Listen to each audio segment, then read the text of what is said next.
Om Sahana Vavatu Sahanau Bhunaktu Sahaviryam Karavavahai Tejasvinavadhitamastu ma vidvishavahai. Om Shanti Shanti Shanti.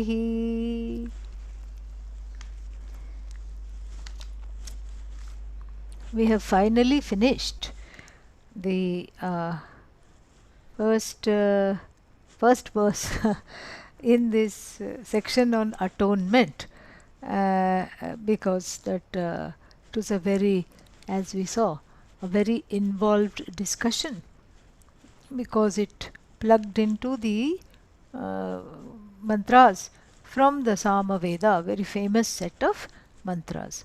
So then, after talking about conquering lack of Shraddha and conquering miserliness, conquering the inability to forgive, to accommodate, and then uh, truth, being in truth, all these things. After that, the author goes on to add a few more things that are not covered by the Samaveda shloka. Let us see what they are. So, verse number 6 in the section on atonement. Iti me setu samuktaha chatvaras setavo dridhaha. Iti me setu samuktaha chatvaras setavo dridhaha. उपलक्षणमेवैतत् उपलक्षणमेवैतत् अन्यानपि तथा जयेत् अन्यानपि तथा जयेत्. So, iti ime setu samuktaha. So, the setu means the bridges. The bridges, Samavedena Uktaha. So those bridges that were talked about, that were uttered in the form of the mantras that we saw, that we have been looking at. So iti ime, these are the bridges, and then chatvaraha. How many are there? 4. And those 4 we have been looking at. And what are those 4? If you just recall, so satyena anritam jayet, krodhena akrodham jayet, danena adanam jayet, and then what else? Shraddhaya ashraddham jayet. So all these things. Jayet means may one conquer. So this kind of a inner conquest of these 4 tendencies, they were talked about in the form of bridges, the foundations to building a kind of a antahkarana, an inner infrastructure that is conducive to the study of the Shastra. And after all, we are looking at Jnani Lakshana here, and so how do we take these in the form of sadhana that is talked about here. And so iti ime setu samuktaha. So these bridges, setavaha, these bridges, chatvaraha, so talked about by the Samaveda, are these 4 bridges. What are they? Dridhaha setavaha. Dridhaha qualifies the word setavaha. Setavaha, bridges. What kind of bridges? The bridges that are strong, not the kind of bridges that are made of sand, and then mostly sand, little bit concrete. Sometimes in India they do that, and mostly sand, 9/10 sand and 1/10 concrete, and so it is it is just waiting for the next rain to just collapse. And so not that kind of a bridge. So this is the inner infrastructure. Nowadays, in America, there is a lot of talk going on about the infrastructures, how to make everything strong. The infrastructure has to be made strong. And we are right in sync, because here in this section we are talking about inner infrastructure, how to invest in the inner infrastructure and make it really invincible and strong. So these are the primary bridges, and by bridges we can say the foundation upon which everything rests. So the foundation of one's own character rests on these four things.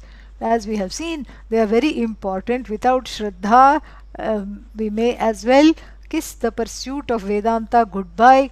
And then what else? Satya, the truth, being in truth is important, because otherwise there is an inner split that is very difficult to heal, because there is a split between the doer and the knower.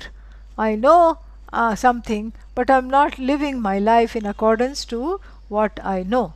So that split is there. And then Krodha, anger, destroys so many things, so many people it will destroy.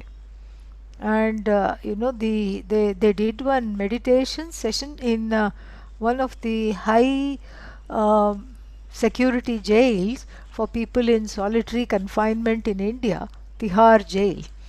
And they did when they were teaching them the inmates the meditation, and they were asked, what happened, why did you kill your wife or your son or your neighbor, your friend, why did you do this? Whoever, they were all they're in there for life, for homicide. And about 60% of them said it was in a moment of anger, in a fit of anger. It was not 60% of the crimes, more than 60%, I think, I've forgotten exactly, but about 60% of the people, for them it was in a fit of uncontrollable anger. And so therefore this anger leads one to behave in ways that is completely foreign to oneself.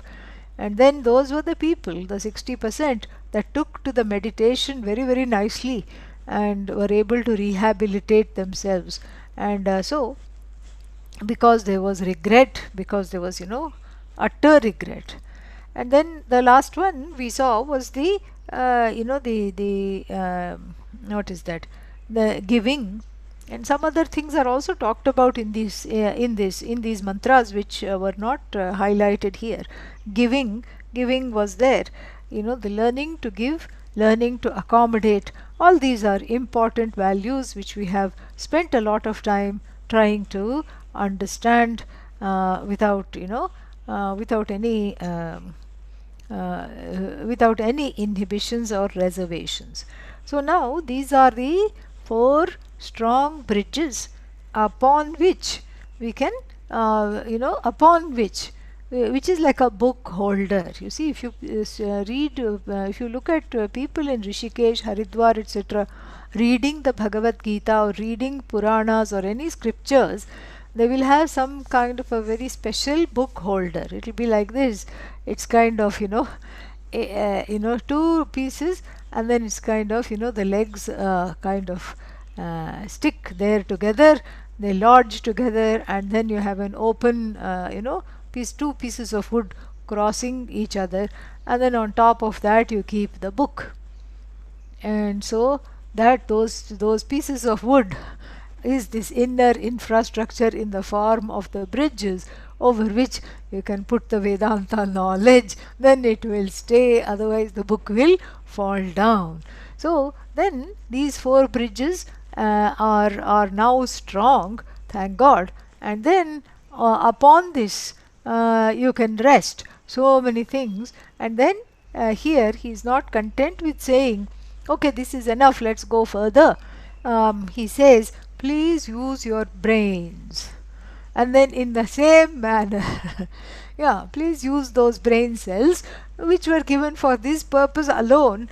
And then And then what will it look like when you use the brain cells? You will find that each person has certain areas that need to be strengthened, that need to be reinforced, and so logically follow the same logic that we have done this far and use the brain cells to come up with a few other things that need to be conquered. So these four are the foundation and they have been talked about, and then but don't consider them the be all and end all of this list. They are what? Upalakshanam eva etat. This list is upalakshana. What is upalakshana?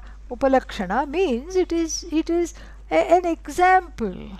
It's but a metaphor for all other things to come that also need some kind of a management, conquering, etc. within the antahkarana, within the inner infrastructure. Then anyanapi, other difficult challenges, anyan, other difficult challenges, tatha, in the same manner, jayet, may one be victorious over other difficulties, other challenges to the inner infrastructure, to the mind, the heart, etc., in the same manner as what we have been discussing for the last few sessions. And then he gives some examples. Having said that, he gives some examples in verse number 7. Let us look at that. Utthānena jayen nidra kamam sankalpavarjanāt. Utthānena jayen nidra kamam sankalpavarjanāt. Santoshena jayel lobham मोहं बोधदृशाञ्जयेत्. सन्तोषेण जयेत् लोभं मोहं बोधदृशाञ्जयेत्. Very useful. So one thing which is important to conquer is sleep. Okay. Yeah. Especially when it comes in the Vedanta class. The best sleep comes in the Vedanta class. And and it is not your fault. Abba, thank God. Then whose fault is it? Let us blame it on Lord Krishna. Poor Lord Krishna. Why blame it on Lord Krishna? Because the goddess of sleep went to Lord Krishna and said, where am I supposed to go? These people are such idiots. All the time they are confusing themselves to be owls, and they are awake all the time. Even at night when they are sleeping, they are supposed to be sleeping. They are not nocturnal animals, these human beings. They are looking at their phones and then all their various devices, and they are updating Facebook and all these things.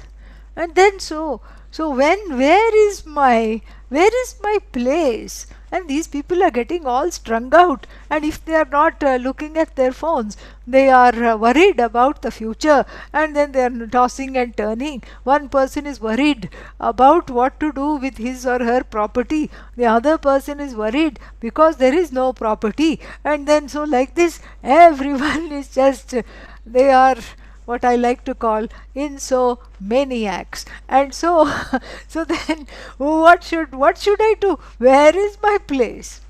And Lord Krishna felt a lot of pity and said, okay, this is indeed a problem. Where is your place? You have no home. What to do? Don't worry. Wherever there is Vedanta class going on, please, you can nobody will disturb you there. Go there. And wherever there is Harikatha means my stories, the stories of Lord Krishna being talked about in temples. They have Bhagavata Saptaha, 1 week of Bhagavatam and study, the very holy, and all these things are there. And then, so there you can go. This is my domain. Wherever there is Vedanta, I am there. Wherever there is Harikatha, it's all my own autobiography, I am there. And nobody will wake you up.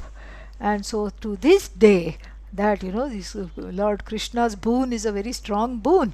And so to this day the best sleep comes in Harikatha, the best sleep comes in Vedanta class. Okay, so so therefore this is kind of nice. You can say, aha, it's not my fault.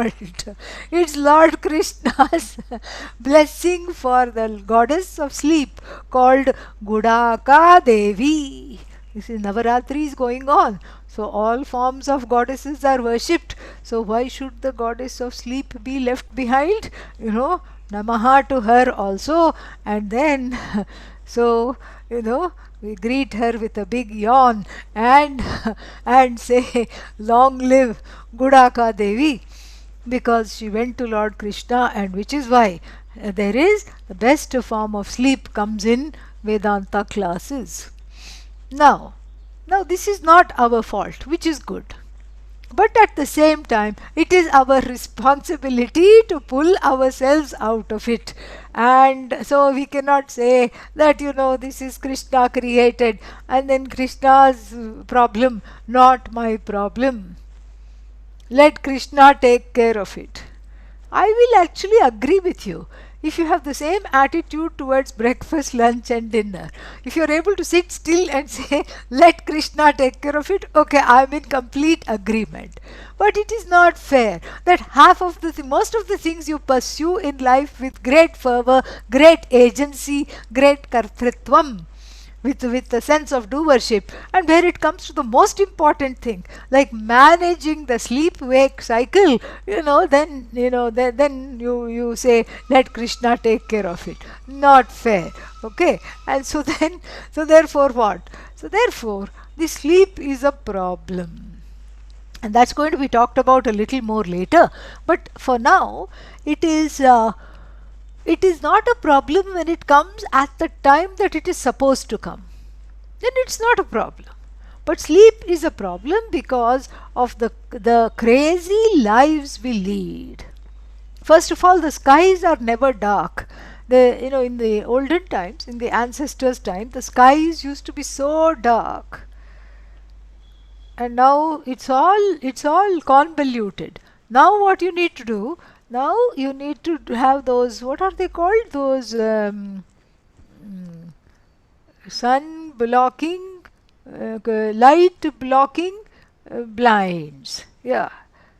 You need to invest in that if you want to, they say, if you want to get good night's sleep, because there is too much, what is it called? Light pollution. So the sleep cycle is disturbed. Okay, it's not like how it was. And also, the sun in our lives, the sun is almost overrated, because we can do everything by artificial light. We don't hardly need the sun. We take the sun for granted, so to speak. So there is first of all lot of artificial light that affects with the sleep cycle, and then secondly, the after the industrial revolution, the work day, the mode of work is also very much strange. Why? Because one works for 5 days, gets 1 or 2 days holiday, and during the holiday one stays up because one is so deprived for some relaxation and everything, and then again the sleep cycle gets messed up. Because of this 5-day, 6-day work and 1 day holiday, 5-day work and 1 day holiday, it just messes up the whole thing. So that is the second reason. The third reason, in Kali Yuga, there is a lot of, what is that called, there is a lot of anxiety and worry that is not managed, which also affects the sleep cycle. All these, you already know, and the sleep doctors specialize in all this kind of a thing. So these are the things that affect the sleep cycle. You are not able to go to sleep on time, and then you are not able to wake up on time, and even the time that you are sleeping, it is disturbed. So that REM stage is not reached for as long as is needed to relax the body, the dream state. And so therefore this is something which needs to be, this, so some housekeeping is needed where the sleep and the waking cycles are concerned. So jayet nidra, conquer sleep. When, wrong time, when the sleep comes, conquer it by waking up. Simple. Just the opposite. So how to wake up when I'm enjoying wonderful sleep in Vedanta class? That's why take the significant other along. Alright, take the significant other along. No, but the significant other is not at all interested in Vedanta. That's right. But they are interested in you. Okay? And so make them sit next to you with the sole purpose of pinching you awake when you sleep. Okay? They'll also be happy. They're contributing to your moksha. बहुत अच्छी बात है. Very nice. So this is a very nice thing. So that's how growth happens, inner growth happens in families. And you can do something for them. You can cook them a nice meal, or do something that they like. So that's wonderful. So this is how the sleep is conquered when it comes at inappropriate times. Because that sleep is called laya. Laya means where everything goes to that sat, that oneness, except even the witness of that oneness is not there. It's a oneness, but then it is, even that the person who is sleeping doesn't know I am sleeping. This we always have at the ashram. So we start the meditation session 7 to 7:30 a.m. and then everybody comes very obediently, and then I will say, just relax the body, relax the mind. And as soon as I say relax the mind, the person is in instant nirvikalpa samadhi. And then, okay, that's fine, let them enjoy it. But then it is a sound sleep. Sound sleep means what? Sleep that produces a sound. Okay, this is English compound. Yeah, so sleep that produces a sound.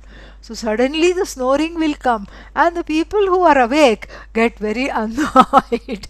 Because right in the middle of the class, it's not even that the person is sitting in the corner. They have plonked themselves right in the middle. This is called samuhika karma, collective karma for everybody, including the teacher. Because how to do this? So how to then continue with the meditation with the loud snoring sounds coming from all, from it's like surround sound, because the person is sitting right there, and snoring away like that. And then, so what to do? And so then I end up saying, first I have to try not to laugh. First I have to conquer laughter, okay, at the situation. And then, having conquered the laughter, then I have to say, with all the kindness that I can muster, I have to say something like, let the surrounding sounds not distract you. And then I say, focus on the sound and make it into a mantra, and then see it as Ishvara. See the snoring as, I don't say snoring, see the snoring as Ishvara. And by that time, the people surrounding the person, significantly connected to them or not, have already nudged the person awake. And so for a few blissful moments, the snoring sound stops, everybody settles down, and then again it starts again. And so therefore, this nidra has to be conquered. Nidra here is upalakshana, is an example of tamas in general, where the disconnect between the body and the mind doesn't cooperate. You tell the legs walk, no, they are on strike. You tell the mind, come on, think. Come on, do this. You means the ahankara, the I notion. You tell the mind, come on, think. Come on, do this. You know how to do this. No, I'm not. And so all this is, is akin to sleep, that non-cooperation, because one is tired. That's what it is. One is doing too much. This is exactly what where this injunction to wake up, can be taken wrongly. If you are asleep, wake up. That's what Utthanena Jaget Nidra. That's what it says. But we have to be very careful how we interpret it, because Vedanta is nothing without self-love. Self-love is Vedanta. And so when you look at why sleep is coming at inappropriate times, unless one has a condition called narcolepsy, there is a condition that the person is sleeping helplessly all the time. It's a medical condition. So unless we are talking about that, there are reasons why the sleep comes. And that has to be respected. Respected means inquired into. Why does sleep come? I mean, you don't need a PhD to think this. Why are you sleeping at inappropriate times? Because I am tired. That is the answer. Because one is so tired. And why is one so tired? Because in this crazy, crazy world, in fact, that is a transference, because the world is not crazy. World is Ishvara, world is fine. We have made it into a crazy situation where our activities and our pursuits, our goals, pursuits, ambitions, activities, responsibilities far exceed what the body, mind, sense complex can naturally do. Instead of respecting the limits of the body, because every body has limits. Each and every body has limits, pun intended. Every body has a limit. It has to, there's only so many hours in the day, there's only so many things you can do. But the gamut of human self-expression through the pursuit of desires knows no bounds. And so I want this and I want this. And also I want this. When? Yesterday. This is how teenagers talk. I have been wanting this since yesterday. Meaning, it's already over time. I want it now. The pursuit of instant gratification and the pursuit of too many ambitions, too many desires all at once makes one chronically tired. Chronically tired. And this is, this is the samashti karma. This is the bane of the contemporary human existence. Our ancestors were much better off. Even without, lights, artificial lights, even without electricity, they managed. They rose with the sun and the birds, and they went to sleep with the setting of the sun. Life was simple, because not that they did not have desires. They may have had many desires, but the way to pursue them was not yet discovered. So we are living at a time with all these scientific discoveries. You can do so many things.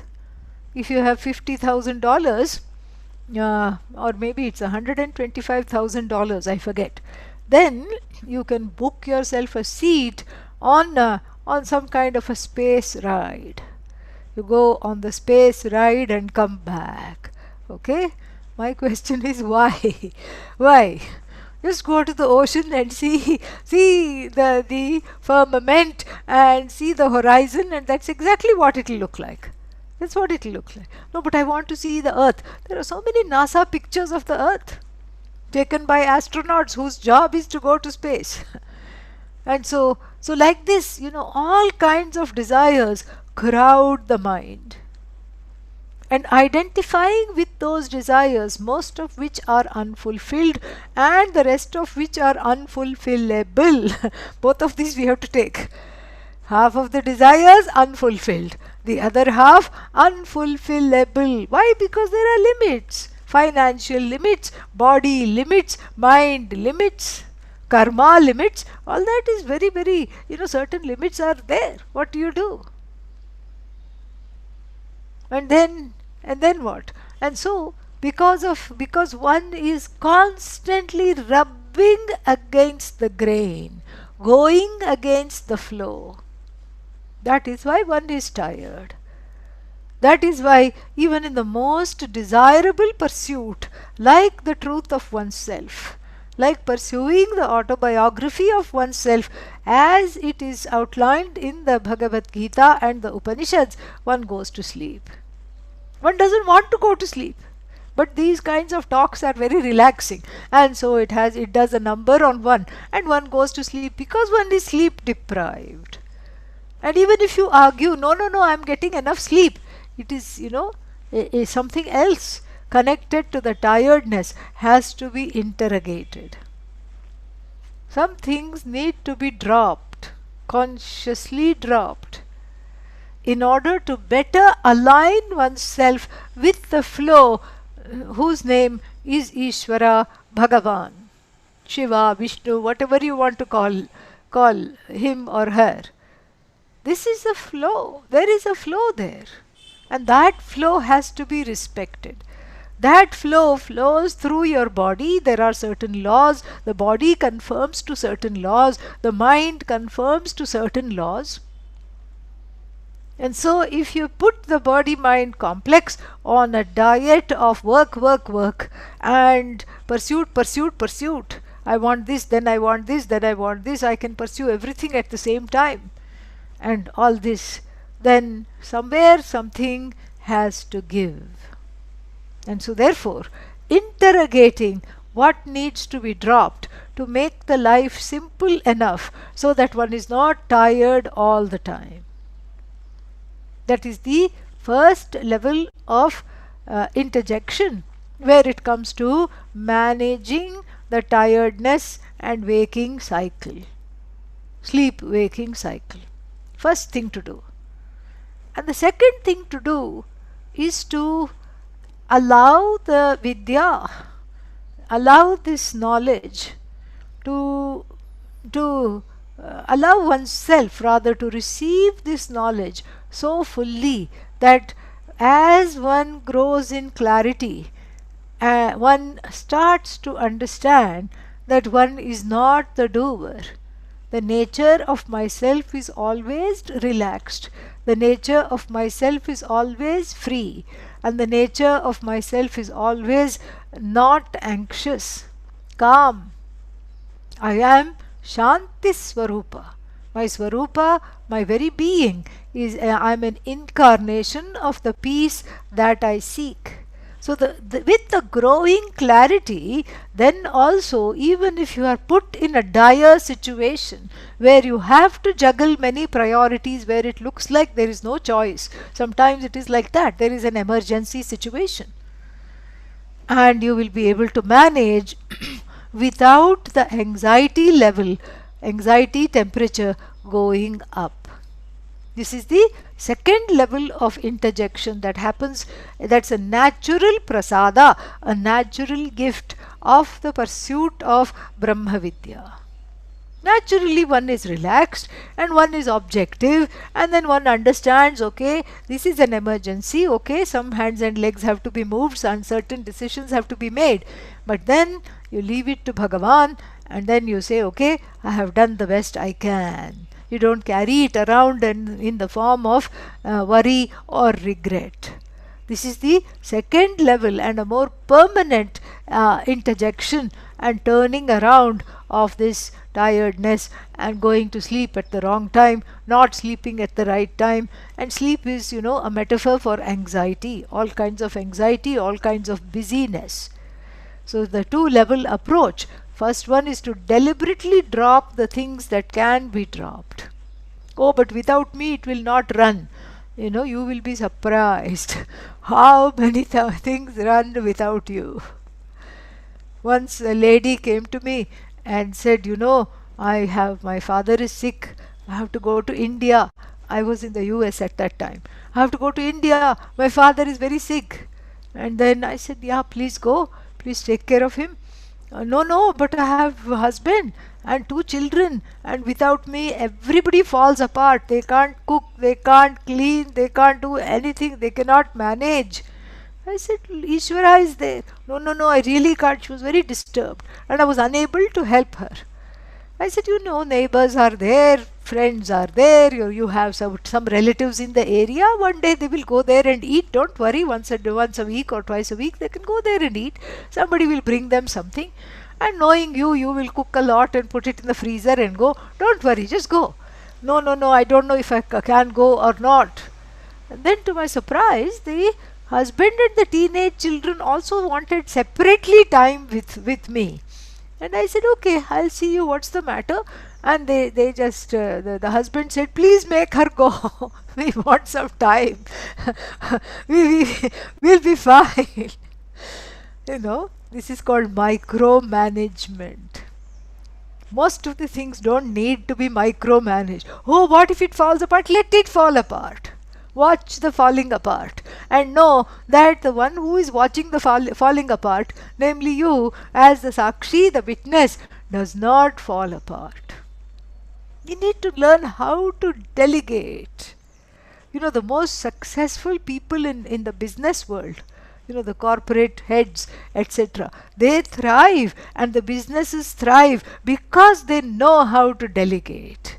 You leave it to the person. Oh, but they'll do a shoddy job. You'll correct them afterwards. Give them the space to grow. Give them the space to, perhaps there is more than one way to do something. Maybe you haven't even thought about it. And so instead of holding on to everything, oh, I am the only one that is responsible, I have to do this, nobody else can do this. This is this is just a very, very sad situation. It's sad for the other persons surrounding you.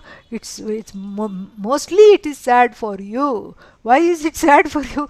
Because of that. Because of this, you are not able to pursue Vedanta. This is why.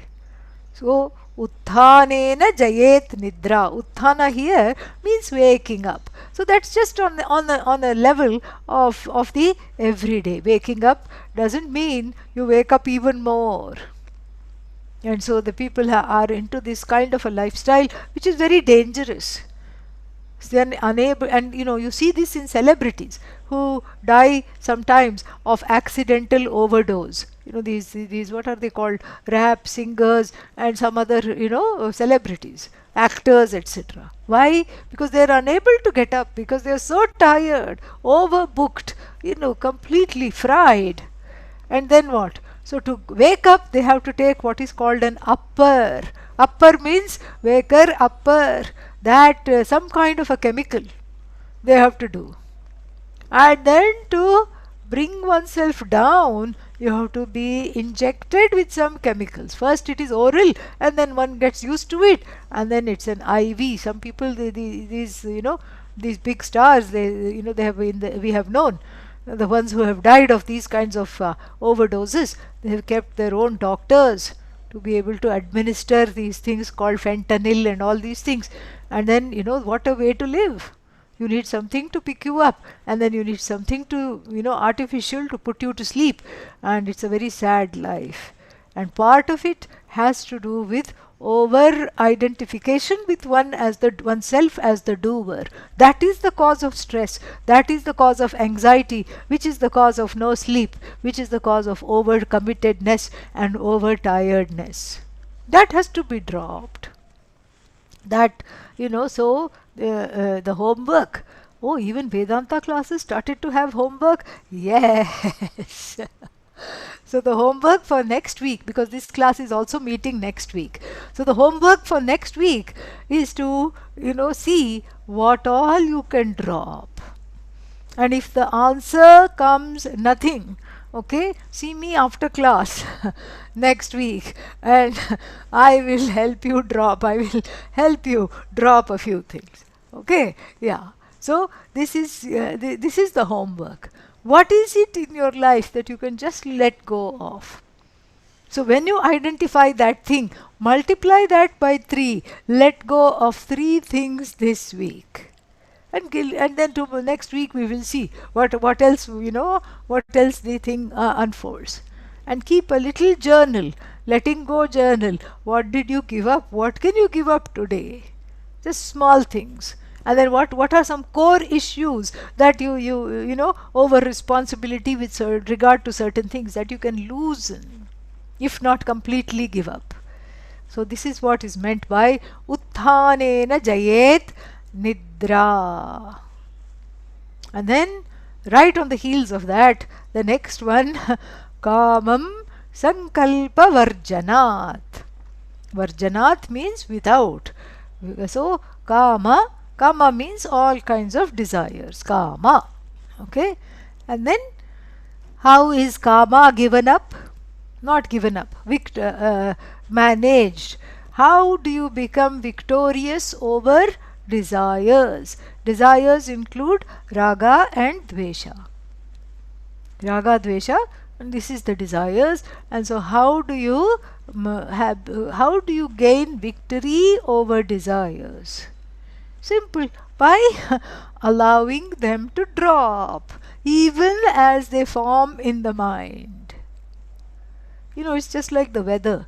Sometimes, you know, there's a lot of thunder sounds and looks like the sky is, you know, gathering, the clouds are gathering.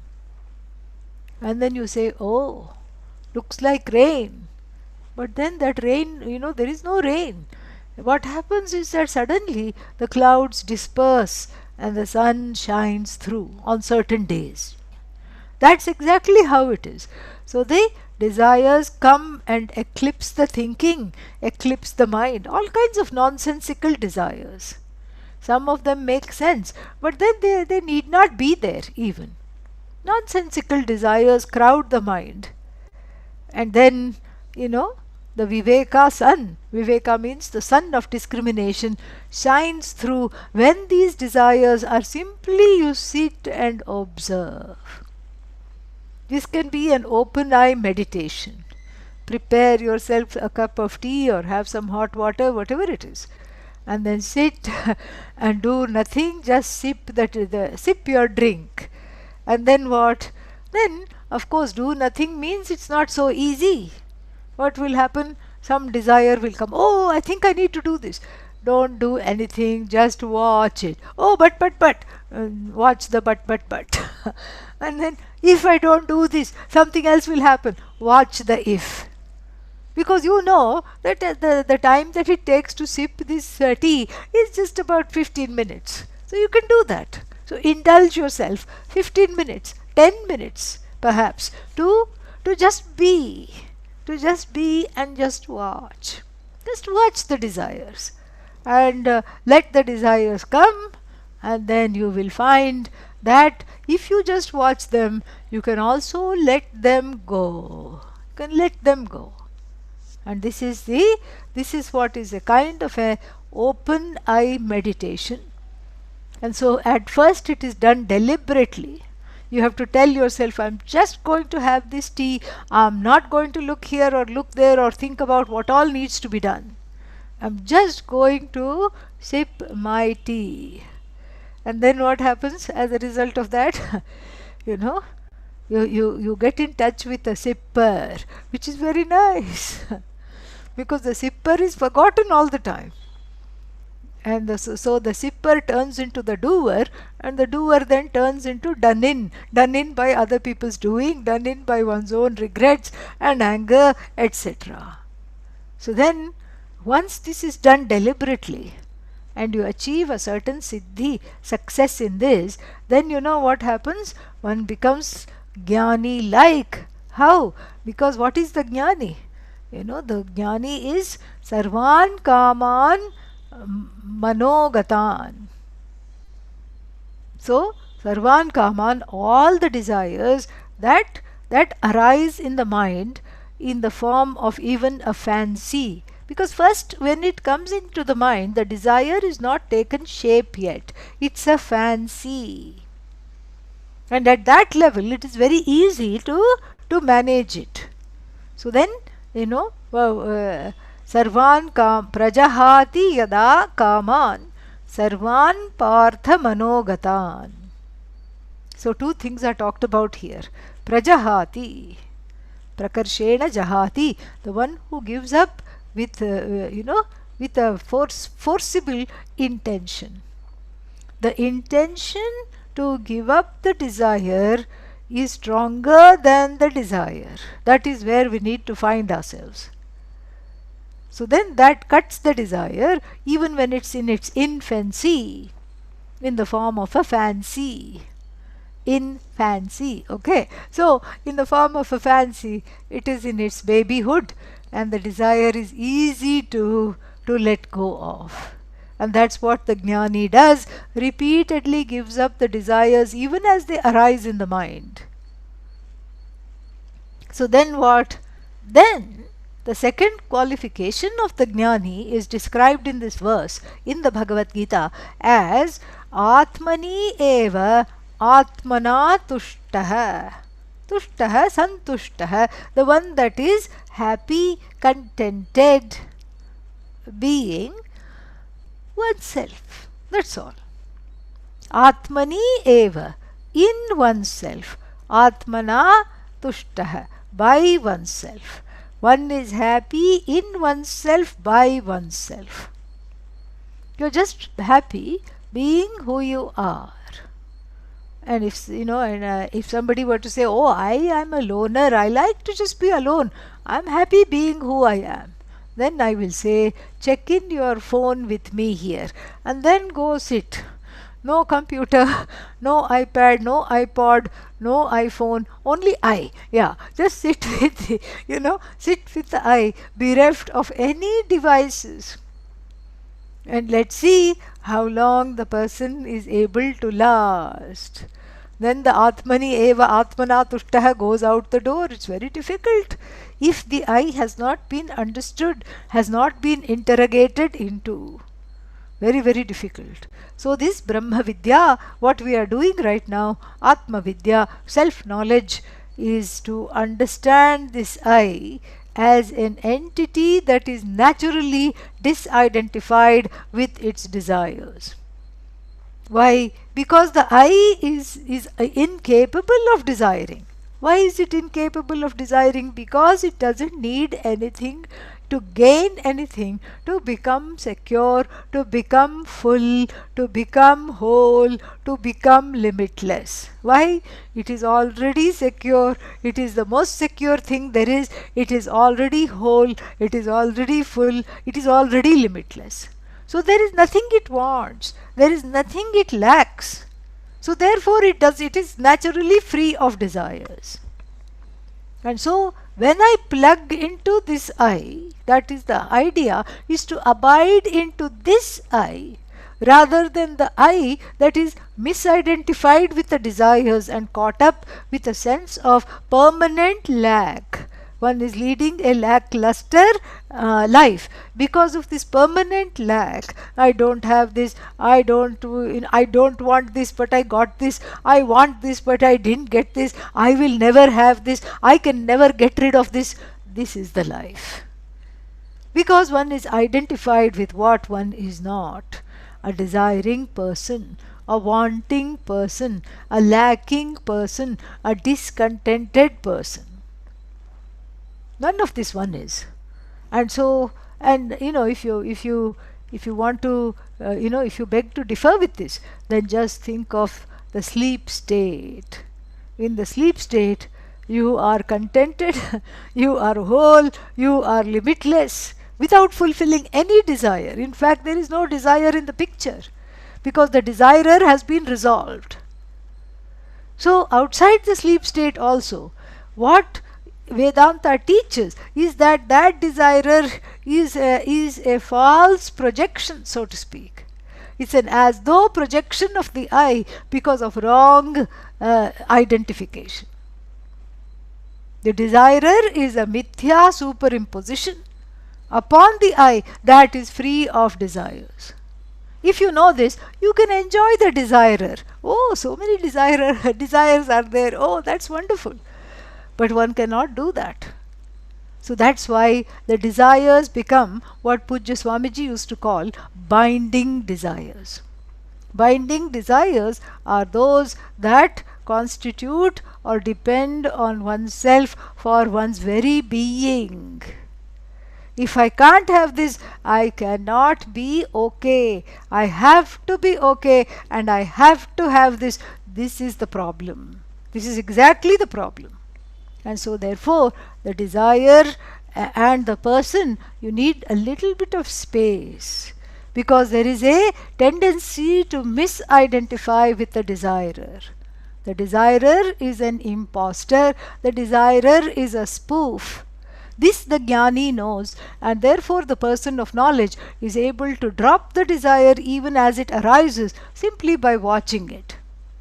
And that is what everybody needs to learn to do in small measure to begin with. That is why the cup of tea meditation, just focus, no need to think about any mantra, excuse me, no need to chant anything, no need to look at a candle, and then no need to do any of those things. Just enjoy yourself, be with yourself, that's all. So then why the cup of tea? In the beginning that helps. It's a little crutch. Because there is something you feel like the ahankara is told, okay, I'm doing something. I'm not wasting time. I'm doing something. I'm holding this, I'm bringing to my lips, I'm drinking my hot water, whatever it is. You're drinking something, you're doing something. And so this is how the Buddhism talks about mindfulness. This is what is mindfulness, within the whatever it is. Mindfulness means being present with oneself. It's all from the Hindu dharma only, it has gone there. In Buddhism, they have highlighted this, very nicely. That's what they have done. And so here, you just watch the desires. And if you are identifying with the desires, you are unable to watch them. So watch the desires, watch them spring up, watch the anxiety come with the desire, and watch the anxiety go. As you drop the desire, the anxiety that has velcroed to itself to that desire also drops. And and you can enhance this meditation if you are living in a place where you can watch the leaves fall, fall season. You can watch the leaves fall. And imagine that each leaf that is blowing, each leaf that is falling is one desire gone, another desire gone, third desire watched, loved up, and let go. Watch it, love it up, love yourself up. Don't feel bad that you have this desire, because it is a manifestation of Bhagavan. Watch the desire as a manifestation of Bhagavan entering and leaving the mind in the form of the desire. You don't leave, you just be. Oh, then there are two Bhagavans? Well, there are two forms of Bhagavan. One that is Nischala, the one that is the unmoving, Satchidananda Bhagavan, that is you. The watcher is Bhagavan, the truth of the watcher is Bhagavan. And the truth of that which is watched is also Bhagavan. But which is the real Bhagavan? That where there is no subject-object difference, that is Bhagavan. Okay? The subject-object difference is also a spoof. That is why the first level is to say everything is Bhagavan. So you just watch the desires. So this is what is called Kama Sankalpa Varjitam. So watch the eye. Just for 5 minutes a day, 10 minutes a day, watch the eye that is free of desires, and then you increase that time. You increase that time little by short increments. So if you're able to watch yourself for 5 minutes a day, yippee, give yourself a party. Okay, this is very, very big achievement. This is a great achievement. And then after that, increase it. Oh, by 10 minutes? No, that's too much. By 6 minutes. Yeah. You can just do in 1 minute increments. This is like a 1 minute meditation whose acronym is OMM. Om. This is a nice way to remember. Okay? Just 1 minute. Watch all the desires that come. Let them go. Bid them goodbye happily. Because you just have to do it for 1 minute. Then increase to 2, increase to 5. This is how the karma, the desires are managed.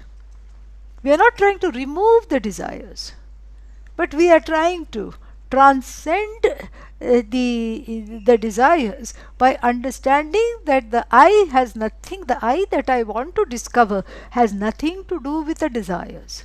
Nothing to do with the desires. So the desires therefore are what is called vibhuti. Vibhuti means glory.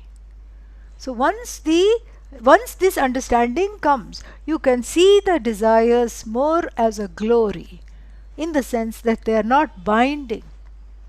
What is the meaning not binding? If fulfilled, wonderful. If not fulfilled, even better. So there is a kind of an objectivity with regard to the desires. And that is where we need to go. So that is kakamam sankalpa varjanat. Sankalpa means the intention to go along with it. That is the sankalpa. And that intention, you just imagine it's a pet dog and then hold the leash on that intention. Oh, but there are many intentions. Yeah, you're a dog walker. You're a professional dog walker with all sizes of dogs and many leashes in your hands. Yeah, you just hold on. That's all. Don't run with them. Hold on, be the boss of those intentions, and just watch them. Slowly you will gain a certain asanga, uninvolvement. You will get to know the I that is naturally free of being a desiring, wanting, insecure person, second guessing person. Okay, yeah. Then lobha.